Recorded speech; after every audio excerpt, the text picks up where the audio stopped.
ko habang nakatingin sa alapaap. Tanong ng aking isip, hanggang kailan kaya ang buhay na pinahiram sa akin ng ating ama? Ilang kanin ang kakainin para lang makaligtas sa kamatayan na dumarating na wala ng lunas. Ang buhay sa mundo ay para bang isang kontrata, pwedeng matapos bukas o kaya ay mamaya na. Dahil ang mga trahedya walang pinipili na panahon, kusang dumarating ito kahit ano mang sitwasyon. Ng bawat isang tao tsak di makakaligtas, parang isang bangot, di mo na masilayan pa ang bukas. Ganyan lang kabilis ang buhay ng isang tao, di natin namamalayan ang pag-ikot ng mundo. Lahat ng bagay sa mundo ay meron pong katapusan, kung kailanman magaganap ng Diyos lang po ang may alam.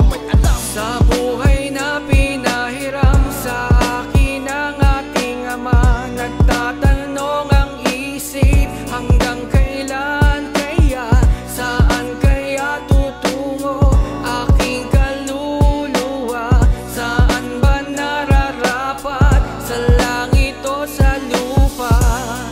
Hanggang kailan o saan maglalakbay ang isipan patungo sa kawalan, pinangakong walang hanggan? Di maiwasang babagabag ang ating pakiramdam, dahil ang nais ko sa buhay di ko pa nakakamtan. At ang mga pangarap ko maaabot ko pa, kaya kung biglang dumating sa buhay ko ang matindi na trahedya na di ko inaasahan at hindi ko matanggap, dahil di ko pa napalaking maayos ang aking anak. Alam ko po aming ama, tanging ikaw lang ang nakakaalam kung kailan matapos ang buhay naming iyong pinahiram. Kung dumating man ang araw na yan, wala na akong magagawa kundi lumuhan na lang habang nakatingin sa aking pamilya. Sana po aming ama, ako ay inyong tanggapin. Sa pintuang may liwanag ako'y inyong papasukin, dahil tao lang ako na madalas magkamali sa lahat ng mga desisyon na para sa aking sarili. Ako'y nasilaw sa kasalanan na aking naaninag, kaya nangangapa sa dilim habang ako'y di mapanatag.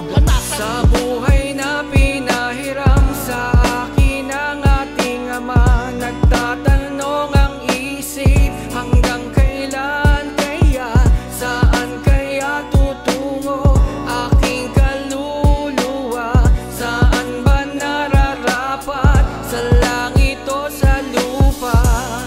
Hanggang kailan o saan maglalakbay ang isipan patungo sa kawalan, pinangakong walang hanggan? Sa kamatayan na naghihintay sa bawat isang tao, kaya nyo bang sabihin handa na ako? At sigurado ba kayo nasa langit o sa lupa ang patutunguhan ng inyong kaluluwa?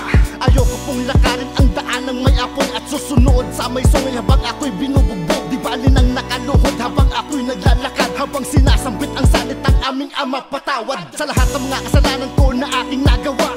Handa ko pong atagin ang ipapatong ninyong parusa. Aminado po ako sa mga nagawa ko na mali, sa pag-akyat ng kaluluwa ko sana tanggapin muli. Ito ang ating tanong na ngayon di pa masasagot, hanggat ako ay nabubuhay mananatili na may takot sa kamatayan na naghihintay para sa akin. Pag dumating man yan, sana ako ay patawarin ng lahat. Sa buhay na pinahiram sa akin ng ating ama, nagtatanong ang isip, hanggang kailan kaya, saan kaya tutungo aking kaluluwa? Saan ba nararapat, sa langit o sa lupa?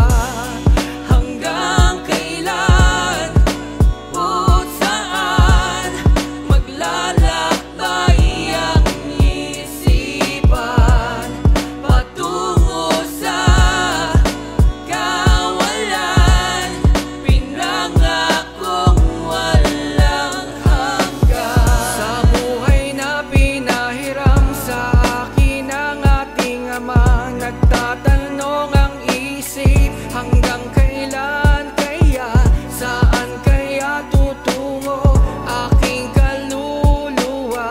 Saan ba nararapat, sa langit o sa lupa?